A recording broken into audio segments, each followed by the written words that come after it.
Hi everyone, welcome back. Thanks for joining us today. We've got a brand new story to share with you. So let's begin. My name is Frank. I lived with my wife, Amber, and her 3 sisters. That's 4 grown women under one roof. And for a while, I didn't complain as I handled every single financial responsibility without asking much in return. But as things got tight, I had to speak up. I told them to cut back on expenses if they expected me to continue covering the mortgage alone. I thought we could talk it through like adults. But instead, when I came back home that evening, the locks had been changed and all my things were packed up and left outside. That one moment changed everything. What happened after that was something they never saw coming. When I think back to how things started between Amber and me, I can't help but smile. We met in the most ordinary way. From that point on, we just clicked. Amber and I dated for almost 2 years before I proposed. In that time, we became each other's best friends. There was nothing forced between us. When I finally proposed, there was no doubt in her eyes. She hugged me so tightly. The wedding wasn't some grand affair. We didn't have the budget for all that, and honestly, we didn't care. It was small in a quiet outdoor space that Amber loved. She kept telling people, "This is the beginning of everything I've ever wanted." But I also knew reality would hit fast. Before the wedding, I was living in a cramped 1-bedroom apartment. It wasn't exactly ideal for starting a family. There wasn't even space for home essentials. Amber never complained, but I knew she had dreams of raising our future kids in a home that felt warm, stable, and open. That stuck with me. So, I started planning. Long before we even set the wedding date, I began putting money aside quietly. I did it with one goal, a proper family home. I didn't tell Amber right away because I wanted it to be a surprise. But eventually, I found a house in a good neighborhood she'd mentioned. A few years into our marriage, Amber and I had had our share of ups and downs, like any couple, but we were doing okay. One evening, everything changed with a single phone call. Amber's parents had been in a car accident. They didn't make it. I still remember the sound she made when I told her. I held her for hours that night as she shook in my arms. And for the weeks that followed, I watched her fall apart in ways I never thought possible. She barely spoke. She barely ate. Just moved through the house like a shadow. That loss hit her like a train. She was her parents' firstborn with 3 younger sisters. After the funeral, it became clear they didn't really have anyone stable to go to. There were relatives in another state, but none they felt safe or close to. And I could see it in Amber's eyes. She wasn't going to let them scatter like that.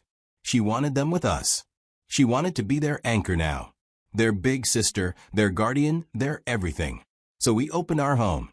No one forced it on me. I agreed without hesitation.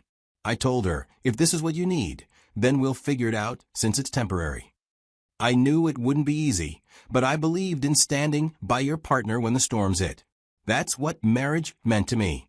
So her sisters moved in, and our quiet 2-person household became something bigger. I was working longer hours by then. Bills were higher, food disappeared faster, and the laundry tripled. But I didn't complain.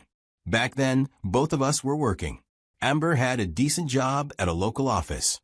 For the first 3 years, we made it work. The bills weren't light, but at least we were splitting things, more or less. I carried a bit more of the weight, sure. But Amber came home one evening and told me she quit her job. Just like that. When I asked her why, she said her job was underpaying her and that she couldn't take working under a jealous, insecure female boss anymore. Now look, I know the workplace can be hard. I know toxic bosses exist. I've had my fair share of them. But something about the way she framed it didn't sit right with me. There was no plan, no job search lined up, no savings talk, nothing. She just wanted out. I didn't argue. Maybe I should have. But I didn't want to be the guy forcing his wife to stay in a job she hated. So I said, all right, if that's your choice, I'll manage. But man, I didn't realize how deep that decision would cut. Because here's the thing. Her sisters, the ones living under our roof, still weren't doing anything either. Not a single one of them had a job. They woke up late, watched TV, scrolled through their phones, ordered takeout, and somehow found money for clothes and hair appointments. Meanwhile, I was dragging myself through long work days just to keep everything from falling apart. I was paying all the utilities, handling every damn expense, and coming home to a living room full of able-bodied adults who didn't think they owed me or the household anything. And it wasn't like they offered.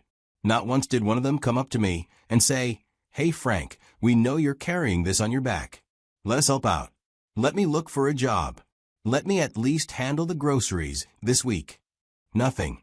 They just existed in that house like it was their right. And the part that really made me feel alone in all of it, Amber didn't seem to mind.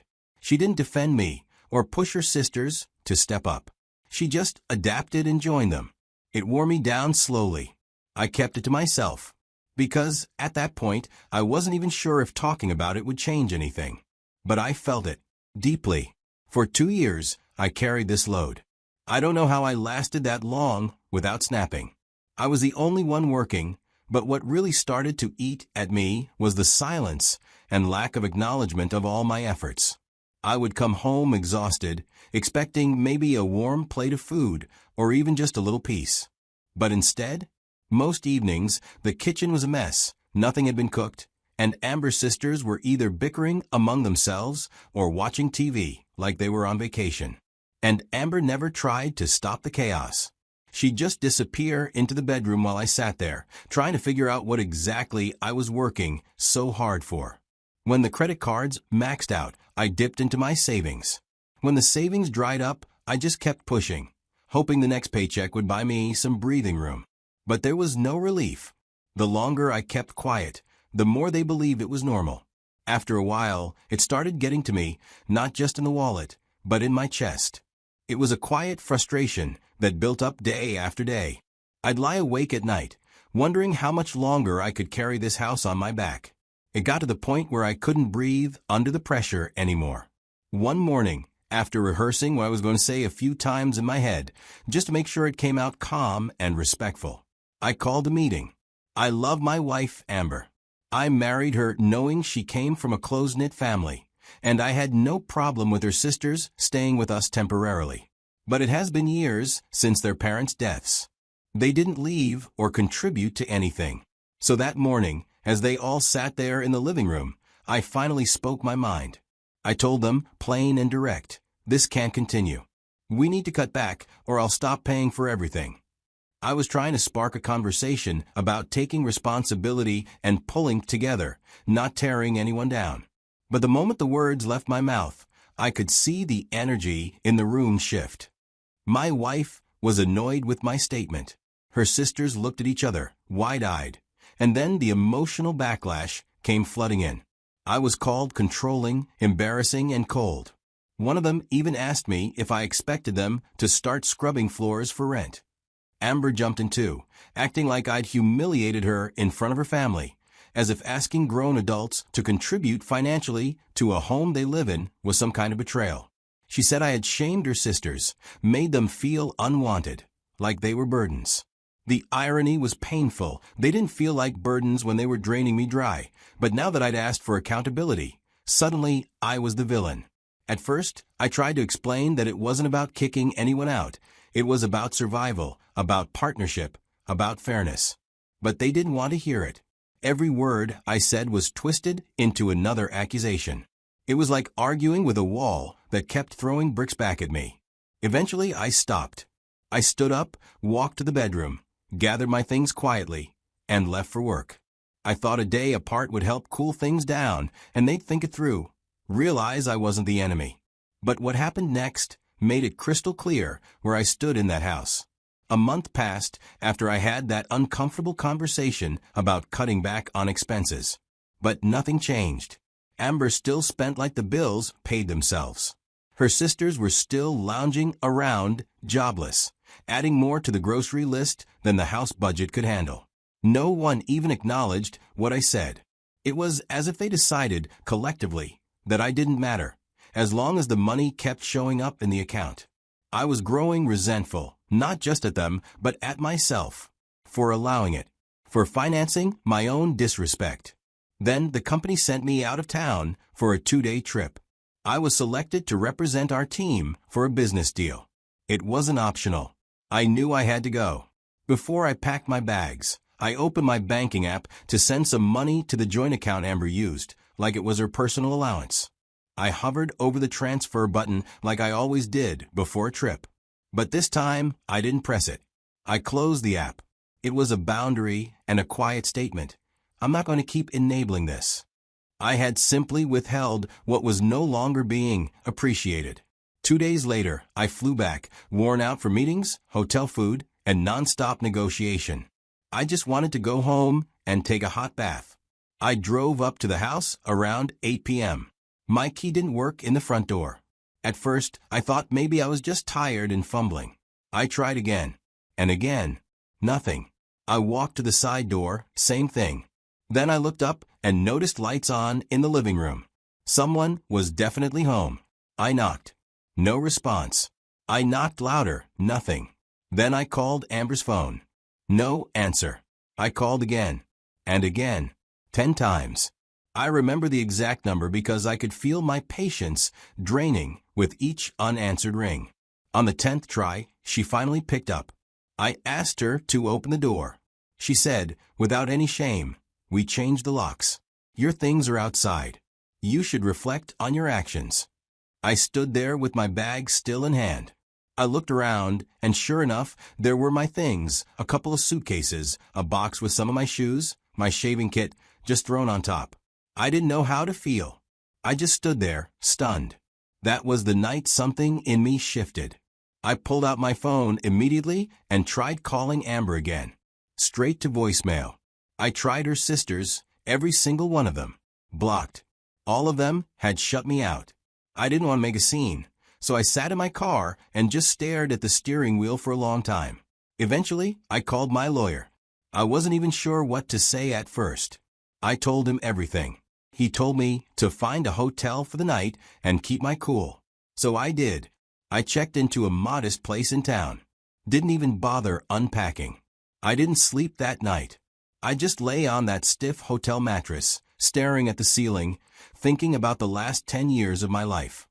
By sunrise, I stopped feeling sorry for myself. I stopped waiting for an apology. I realized that if they could exile me from my own home so easily, they didn't respect me. Not as a husband. Not as a provider. Not as a human being. And that was when I decided, no more being taken for granted. I got on my phone and started making changes. First, I logged into my bank accounts and changed all the login credentials. Every single one. Then I canceled every shared credit card. I wasn't about to keep financing their comfortable little setup. Anything tied to Amber financially, I cut it off. Later that morning, I met with my lawyer in person. He brought in 2 more people, one focused on divorce, and the other a real estate attorney. It felt serious now, but I needed that. Since the house was fully in my name, they told me I had every right to file for eviction against Amber's sisters. They had no lease, no legal claim to the property. As far as the law was concerned, they were unauthorized occupants. We started preparing the paperwork immediately. My legal team debated whether to treat it as a formal eviction or a swift removal under property law for non-tenant squatters. But because this involved family and emotions were high, we knew we had to tread carefully. I also asked about getting a temporary order for exclusive use of the house, basically asking the court to grant me sole access while the divorce was being sorted. But the judge denied that, said that unless there was evidence of danger or abuse, Amber had just as much right to remain in the house during the proceedings. That one stung. I just wanted my space back. But the law didn't work that way. So now, I had to play the long game. The locks may have been changed, but my mindset was now locked in too. And this time I wasn't backing down. When the divorce proceedings began, I wasn't bitter. I had reached a point where I no longer needed to scream, argue, or prove anything. The silence was enough. So when the lawyers stepped in, it didn't take long before it was clear to everyone that the house would likely remain mine. I had all the evidence showing I was the one keeping that roof over everyone's head. And that's when she started changing her tone. Suddenly, the coldness she once threw at me turned into warmth. She started calling me by my pet name again, asking how I was doing, offering to cook, and trying to strike up conversations that didn't happen before. It was awkward, honestly, like watching someone flip a switch and forget you saw the wires hanging. But I didn't buy into it. I had already reflected.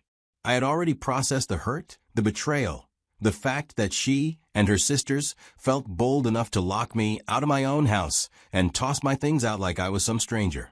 No amount of soft words was going to erase that.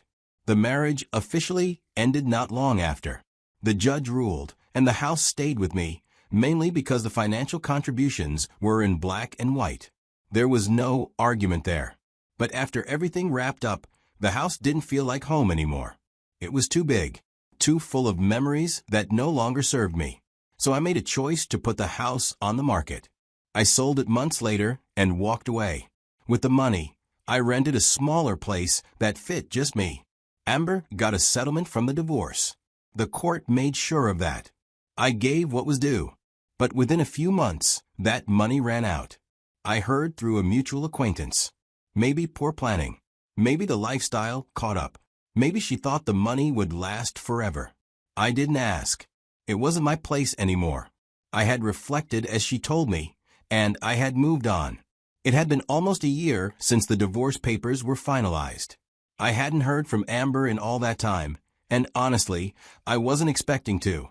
We'd gone our separate ways. I had spent that year quietly rebuilding, piece by piece. I finally had room to breathe without walking on eggshells every day. Then one afternoon, I got a message from Amber. It was short, straight to the point. She said she wanted to talk. A part of me hesitated, not out of anger, but because I wasn't sure what there was left to say. But curiosity won, and I called her back. She didn't beat around the bush. She said she had gotten a job after everything fell apart, but that it barely covered her rent and food. She wasn't calling to ask for money, not directly, at least, but you could hear the weight in her voice. She finally felt what I had carried for years. I just said, now you understand. She had never respected the effort it took to hold a home together. Knowing that she wasn't calling for anything serious, I hung up that call. I was no longer stuck in a house where my value was tied to what I could pay for. Thank you for watching.